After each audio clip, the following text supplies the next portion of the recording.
Dit is Nyunsu Fusranang, vrijspraak Danielle Veyra. God is groot en zeer te prijzen. Lam gelegd constitutioneel hof ondermijnt rechtsstaat, waarschuwt Alison Frank. Schuldenakkoord met China ondertekend, maar voorwaarden blijven geheim.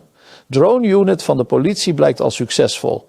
Suriname heeft nu 296 advocaten. Beleidsfouten bedreigen Suriname olietoekomst, waarschuwt IMF. VES-kabinet Simons doet na 6 maanden weinig tegen armoede. Xaviera Jessurun levert diplomatiek paspoort in. Juspol-minister en PG niet op één lijn over artikel 26 vuurwapenwet. Grondwetswijziging rond rechterlijke macht moet niet gehaast. Van Tricht krijgt een week uitstel en moet zich daarna melden bij Santa Boma. Abiamofo, uitgifte concessie Rosebel, was solliciteren naar problemen. Hof wijst vordering 6 houtexporteurs af in hoger beroep. EGOF slaat alarm gecoördineerde vernielingen aan Safe City-netwerk. DNA over luchtverkeer geen garanties. Grote zorgen over veiligheid en imago. BOG start onderzoek naar melding van overlijden door chikungunya-infectie. Ramsukul wil duidelijkheid over reis vicepresident Rusland naar Zwitserland. Rusland overhandigt uitnodigingbrief aan DNA als bewijs voor deelname aan World Tourism Forum. Van Samson Quorum is democratisch recht geen dwangmiddel. VHP sluit interne bron achter circulerende neppe VHP-lijsten niet uit. Het Korps Politie Suriname feliciteert de medewerkers die op 1 februari 2011 in dienst zijn getreden bij de politieorganisatie. Deze collega's herinneren het heugelijk feit dat zij 15 jaar in dienst zijn. De korpsleiding wenst deze medewerkers heel veel succes toe in hun verdere loopbaan. Blijft u zorg dragen voor de veiligheid en leefbaarheid in ons geliefd land. De Nederlandse regering heeft Marjolein Bustra voorgesteld als nieuwe ambassadeur voor Suriname. Haar benoeming is nog niet definitief, omdat Suriname eerst formeel moet instemmen. Bustra is een ervaren diplomaat, momenteel werkzaam in Marokko en heeft een brede internationale loopbaan. Ze kan haar functie in Paramaribo pas starten na goedkeuring van Suriname, naar verwachting deze zomer. Luitenant-kolonel Danielle Veyra, voormalig hoofd van het Directoraat Nationale Veiligheid, reageerde emotioneel na haar vrijspraak bij de krijgsraad. Ze sprak haar dankbaarheid uit en benadrukte haar geloof met de woorden: God is groot en zeer te prijzen. God is groot en zeer te prijzen. Hij heeft me niet in de steek gelaten. Ik ben dwars door deze 5 jaren gegaan. Ik ben er doorheen gegaan en ik ben zo dankbaar dat hij vandaag heeft laten zien aan mensen die om me geven en die elke dag hebben gebeden. En ook aan mensen die hebben gewenst dat het verkeerd was afgelopen. Hij is God, hij is de grote rechter. Ik ben dankbaar dat hij de rechters heeft gebruikt, wijsheid, inzicht en onderscheidingsvermogen heeft gegeven. En ooit eens zullen we de echte waarheid horen. Maar vandaag is gerechtigheid bijgeschied. En ook zo aan mijn mensen, mijn familieleden en alle mensen die om me geven, van harte bedankt. Geef me even de tijd om rustig te zijn. Maar ik blijf het zeggen en herhalen. God is groot en zeer te prijzen. Dank je wel. Na 5 moeilijke jaren voelt ze gerechtigheid en bedankt ze de rechters voor hun oordeel. Een auditeur-militair had eerder 9 jaar gevangenisstraf geëist, maar Veyra werd op alle punten vrijgesproken. Ze verzocht om tijd om tot rust te komen. Alison Frank, deken van de Surinaamse Orde van Advocaten, benadrukt dat het constitutioneel hof niet functioneert door een gebrek aan personeel en gebouwen. Advocaten kunnen geen nieuwe zaken indienen, wat een probleem is tijdens juridische hervormingen. De advocaten hebben hierbij een verantwoordelijkheid om dit punt steeds onder de aandacht te blijven brengen. De regering van Suriname heeft een akkoord ondertekend met China over concessionele leningen, wat belangrijk is voor schuldenbeheer. Het akkoord werd ondertekend door minister Melvin Bouva en ambassadeur Lin Ji, in aanwezigheid van minister Adeline Weineman. Ambassadeur Lin Ji zegt dat het akkoord helpt bij het verlichten van de fiscale druk en het versterken van het vertrouwen van de internationale gemeenschap. Wijneman stelde dat het akkoord duidelijkheid schept over de samenwerking. Kritiek is er over de gebrek aan details over rente en voorwaarden, waardoor beoordeling van de impact op Suriname moeilijk is. Transparantie is volgens critici essentieel voor de lange termijn effecten. Er zijn 6 advocaten beëdigd tot het Hof van Justitie door president Iwan Rasulbaks. Hij benadrukte het belang van de eed en de rol van advocaten. De nieuw beëdigde advocaten bedankten hun supporters. Suriname heeft nu 296 advocaten. Dat is in 12 jaar een behoorlijke groei. Het was in 2014 nog 130. Het Internationaal Monetair Fonds, IMF, heeft de economische situatie van Suriname beoordeeld en merkt op dat recente beleidskeuzes de economie onder druk zetten. De groei vertraagt door een daling in goudproductie. De overheidsschuld is gestegen tot ongeveer 106% van het BBP en het tekort op de lopende rekening is meer dan 30% van het BBP. Het IMF verwacht echter dat de economie vanaf 2026 zal groeien door olieontwikkeling en stabiele goudproductie. Het IMF waarschuwt voor risico's en benadrukt de noodzaak van goed beheer van olie- en gasprojecten. De Vereniging van Economisten Suriname, VES, is kritisch op het sociaal beleid van kabinet Simons. Armoede is toegenomen en de koopkracht van burgers onder druk. Er zijn weinig concrete maatregelen genomen. De organisatie concludeert dat er veel woorden worden gebruikt, maar dat echte actie en zichtbare resultaten voor kwetsbare groepen uitblijven. Xaviera Jessurun, een voormalig adviseur van de OAS, heeft haar diplomatieke paspoort ingeleverd na intrekking door het Surinaamse ministerie van Buitenlandse Zaken. Ze is officieel als verdachte in een strafzaak aangemerkt en heeft bezwaar gemaakt bij de president. Minister Harish Monorat heeft een nieuwe vuurwapencommissie ingesteld en de Raad van Ministers hierover geïnformeerd. Ik heb vorige week geïnstalleerd op het ministerie een vuurwapencommissie. En de vorige vuurwapencommissie termijn was verstreken. Die hebben we geïnstalleerd, maar ik moet vandaag toestemming vragen in de Raad van Ministers, zodat zij ook van hieruit die bevoegdheid krijgen. Wat moet die vuurwapencommissie doen? De wet zegt dat wanneer de procureur-generaal een verzoek tot het hebben van een vuistvuurwapen of jachtgeweer heeft afgewezen, de betrokkenen in hoger beroep kan gaan bij de minister van Justitie en Politie. Dat betekent dat wanneer het hoger beroep is ingediend bij me, ik de bevoegdheid heb gedelegeerd aan deze vuurwapencommissie. En die vuurwapencommissie zal dan nagaan als het besluit van de procureur-generaal juist is of als de minister alsdan een ander besluit zou moeten nemen. Indien ik het beroep gegrond verklaar, gegrond verklaren betekent dat ik zeg dat het besluit tot afwijzing van de PG niet juist is geweest, dan herhaal ik het. Dus als ik het beroep gegrond verklaar, dan wordt het teruggestuurd naar de procureur-generaal met de bedoeling dat die vergunning wordt toegewezen. Over het laatste gedeelte hebben we nog niet alles uitgewerkt, omdat de procureur-generaal en ik op dat punt niet op één lijn zijn met elkaar. De vraag is, wat is artikel 26 van die vuurwapenwet? Is de minister nou wel of geen beroepsinstantie in de zin van de wet? En we zullen zien hoe dat zich zal ontwikkelen. Indien blijkt dat er meer wetgeving daarvoor nodig is, zal ik dat maken. En indien wij daarover voortschrijdend inzicht hebben bereikt wat betreft de interpretatie van artikel 26, betekent dat als ik het beroep gegrond heb verklaard, de procureur-generaal moet overgaan tot het verstrekken van zo'n vuurwapen, een vergunning.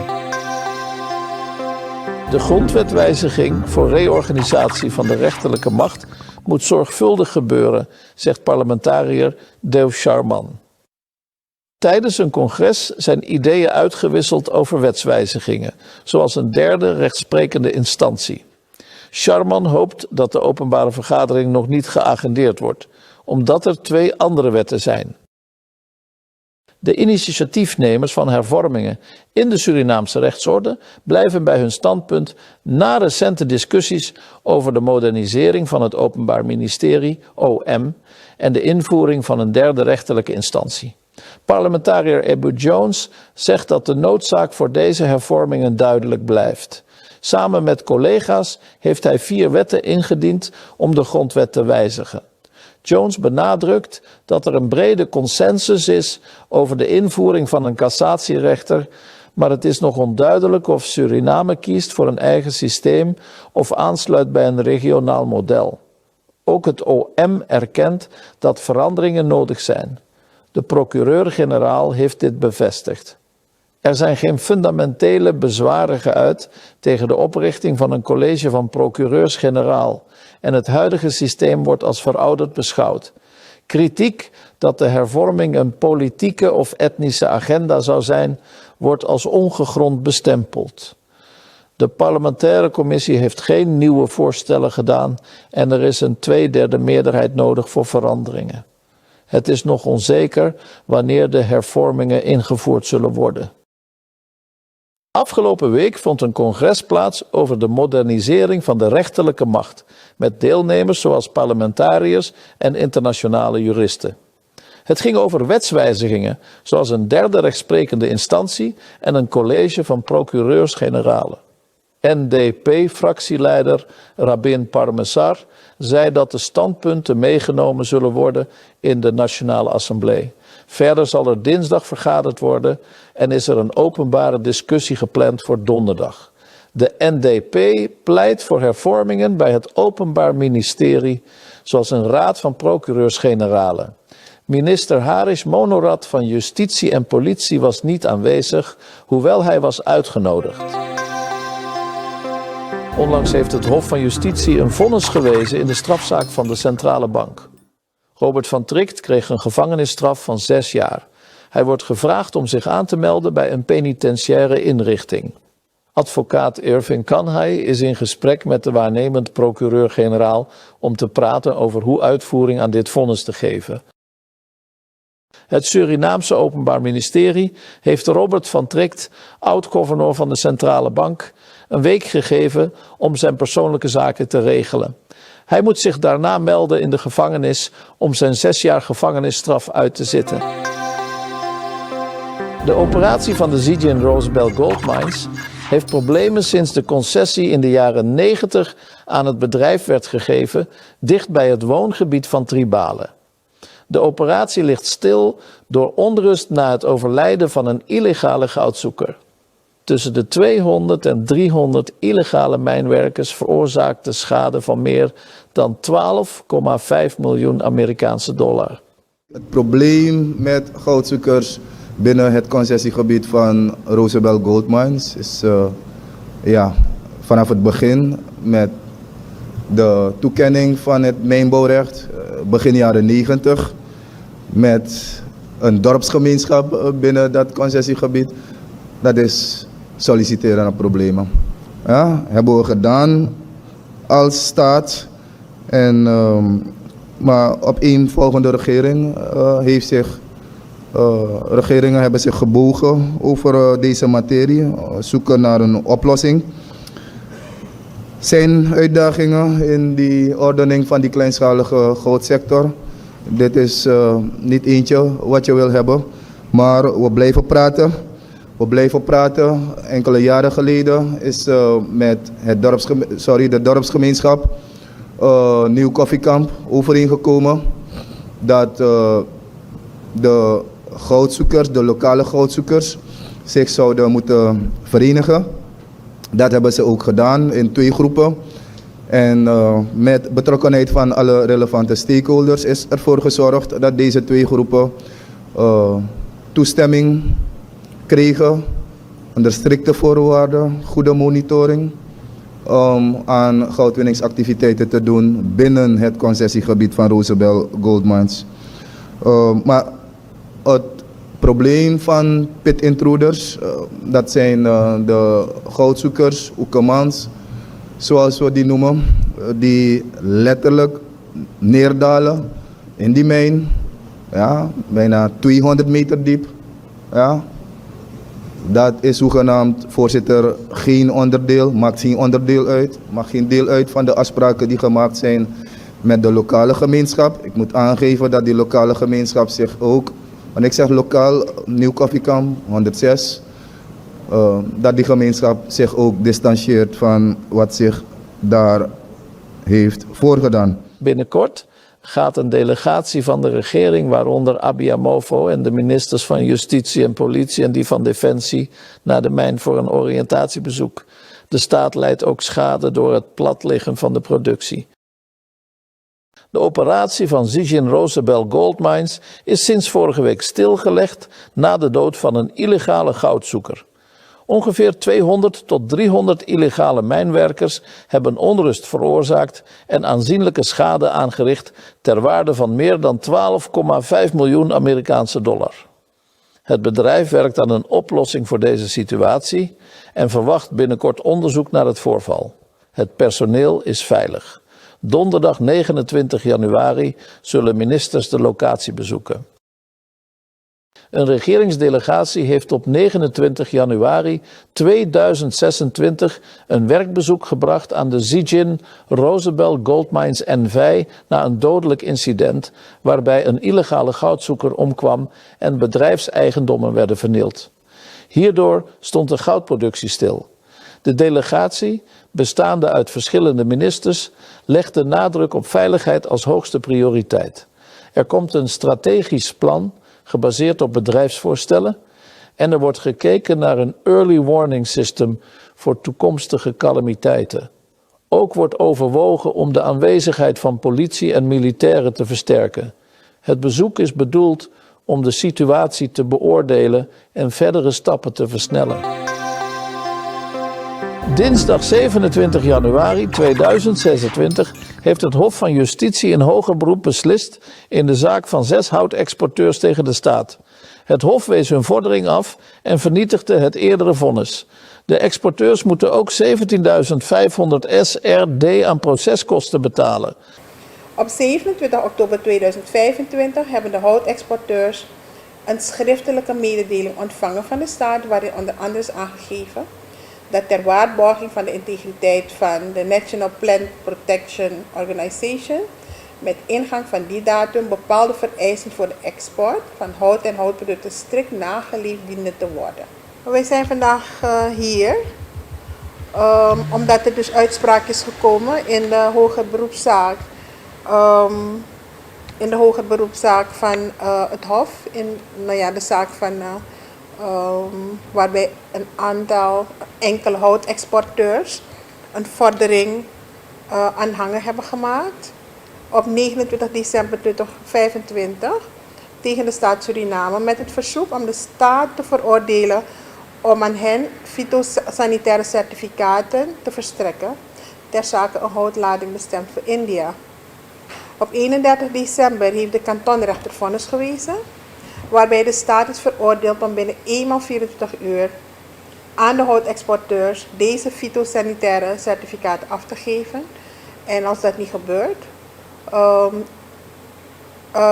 zal dus de staat een dwangsom van 1 miljoen SRD per uur verbeuren. De staat was het niet eens met dit vonnis en heeft dus tegen dit vonnis hoger beroep aangetekend. En het Hof heeft vandaag, dus 27 januari 2026, uitspraak gedaan in de zaak waarbij het vonnis van de kantonrechter is vernietigd en opnieuw rechtdoende de vordering van de houtexporteurs alsnog is afgewezen. Het komt erop neer dus dat in hoger beroep vandaag, even kijken, het Hof het vonnis in eerste aanleg heeft vernietigd en daarna opnieuw rechtdoende heeft het Hof de vordering alsnog afgewezen van de houtexporteurs. En er was, uit het onderzoek is gebleken dus dat er ook een reconventionele vordering in hoger beroep is ingesteld door de staat. En ook, dat is ook afgewezen door het Hof. En verder zijn de houtexporteurs in de kosten veroordeeld. Dus daar komt de beslissing op neer. Wat ik begrijp uit het vonnis is dat het ging om de lading van 1 januari 2026 welke zou moeten worden ingeklaard in India. Daar gaat het om. Nou, laat me dit ervan zeggen. Niet is gebleken dat er is aangevraagd, althans dat zegt het Hof, dat niet is gebleken dat er een verzoek is gedaan aan het Hof. Maar waar het hier om gaat, het gaat wel om de lading van 1 januari 2026. Het ministerie van LVV voert strikte eisen voor fytosanitaire certificaten. Het directoraat e-government is bezorgd over vernielingen aan het Safe City camera-netwerk. Directeur Lidion Dalvoer vraagt de samenleving om alert te zijn omdat distributiekabels zijn doorgesneden op verschillende strategische locaties.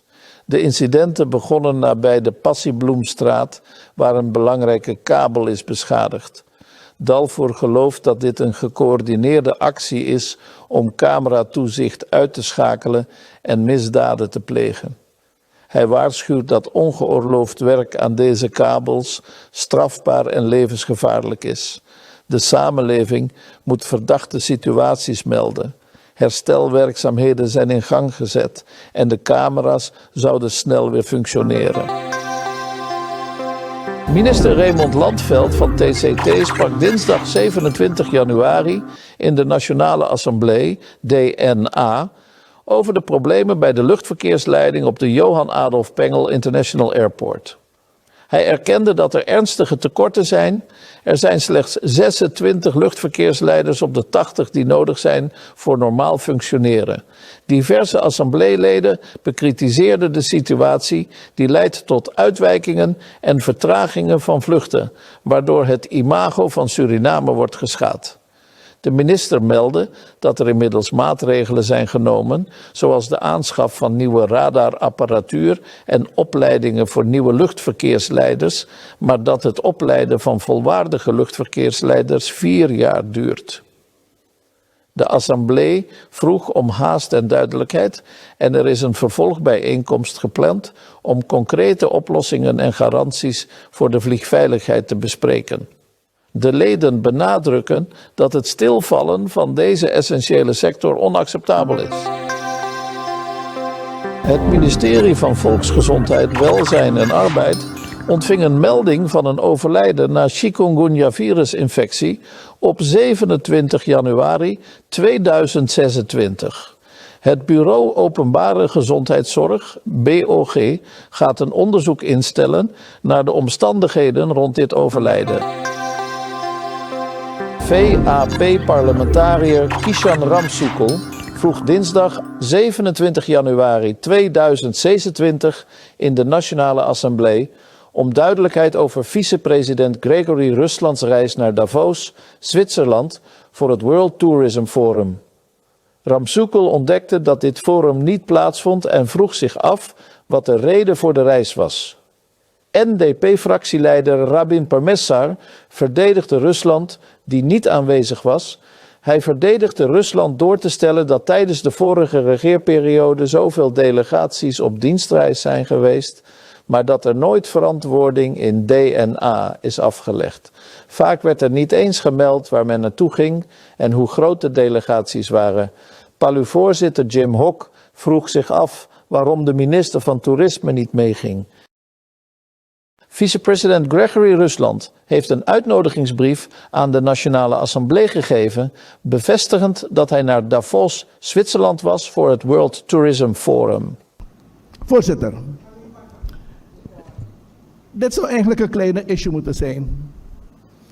Omdat we hebben gezien in de afgelopen jaren, en het lid kan gewoon teruggaan naar de afgelopen 5 jaar, waarbij er voor tientallen miljoenen gereisd is. En wij in het parlement, in ieder geval ik zat erbij, en ik heb nooit het lid verantwoording horen vragen aan die regering. Het lid Ramsukul, met betrekking tot de reizen en de inhoud van die reizen. Maar goed, ik denk dat wij, wanneer dat zo gesteld wordt, wij wel op zullen moeten ingaan.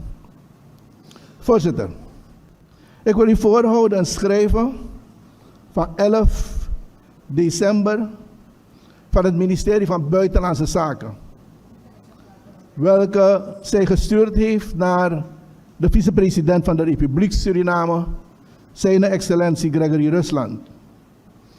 En dat betreft, heel vreemd, de uitnodiging voor het Global Tourism Forum, die er niet zou bestaan. En ik ga niet ingaan op de brief van Buitenlandse Zaken. En voorzitter, ik denk dat voor de volledigheid, omdat normaal je niet reageert op dit soort zaken, maar ik zie dat de zaak een eigen leven had in die gemeenschap. Dus ik ben genoodzaakt om toch wel de brief van de organisatie aan u voor te houden. De brief is het schrijven van december 3, 2025. En het is gericht aan His Excellency Gregory Rusland, vicepresident van de Republiek Suriname. Your Excellency, the Global Tourism Forum presents its compliments to Your Excellency and to the government of the Republic of Suriname. It is a distinct honor and high regard that we request the distinguished participation of Your Excellency at the Global Tourism Forum High-Level Summit convening on January 2026 in Davos, Zwitserland. Ik wil u toch wel aanbieden, de officiële uitnodiging, om aan te tonen dat forum wel degelijk bestaat en dat ik daar naartoe ben gegaan. En laat me hier misschien een privé situatie aanhalen. Lid Ramsukul, parlement, regering. Ik ben in de situatie dat ik door mijn privé in staat ben elk land in deze wereld waar ik naartoe wil gaan, om die te bezoeken business class, gratis. Ja, dat is mijn situatie. Dus ik zit niet te wachten op een reis van de overheid. Maar wanneer mijn verantwoordelijkheden als vicepresident eisen dat ik het land ga vertegenwoordigen en ik denk dat ik er iets uit kan halen voor mijn land, dan zal ik daarop ingaan. Voorzitter, parlement, ik hoop dat ik hiermee de vraag heb beantwoord waarbij gezegd is dat er geen forum was, geen conferentie en ik ben zomaar weggegaan. Ik hoop dat ik vandaag met mijn presentatie het tegendeel heb bewezen. Ik dank u voor dit moment, voorzitter. Ik dank u. VHP-parlementariër Kishan Ramsukul betwijfelde de noodzaak van deze reis en vroeg naar de voordelen voor Suriname. Rusland heeft een uitleg gegeven over de reis en het belang van gesprekken in Zwitserland en Nederland. VHP-assembleelid Cedric van Samson zegt dat quorum een belangrijk democratisch instrument is dat niet kan worden afgedwongen.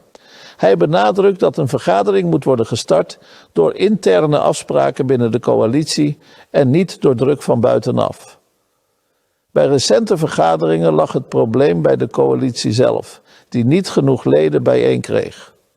Wijzigingen in het reglement om quorum af te dwingen noemt hij een politiek spel dat in strijd is met democratische principes. Hij vindt dat de huidige sancties voldoende zijn en wijst op een voorstel om salaris in te houden voor structureel afwezig leden. Binnen de vooruitstrevende hervormingspartij, VHP, is onrust ontstaan door vermeende kandidatenlijsten voor de verkiezingen in 2027.